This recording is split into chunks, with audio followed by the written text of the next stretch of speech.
The marestail, or horseweed, isn't dying in every soybean field sprayed with herbicides prior to planting this year, and University of Illinois Extension wheat scientist Aaron Hager has been hearing about it a lot.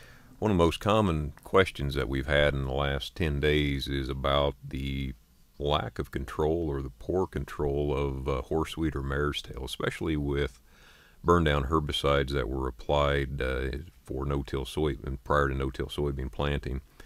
And in many cases, the burndown would have consisted of something either, say, glyphosate by itself or glyphosate combined with 2,4-D and perhaps even a residual herbicide.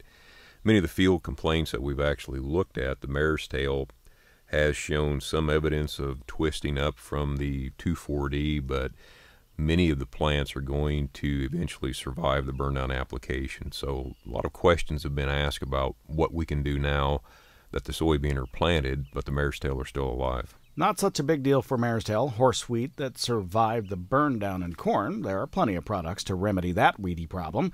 Soybean, however, is at best a bad situation. Really, the only viable options that farmers have for controlling the emerged marestail in soybean would be products that contain the active ingredients of chloranthalam, which is marketed as first rate, or chlorimuron, which is marketed as classic.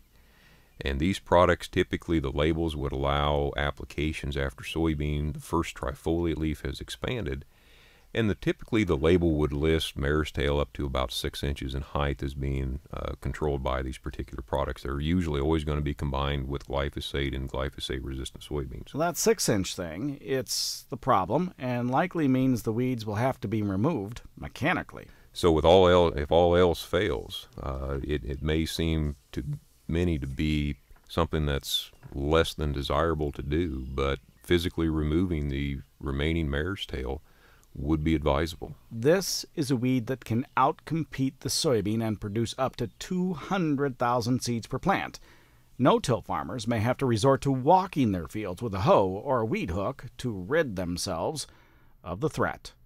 For University of Illinois Extension, I'm Todd Gleason.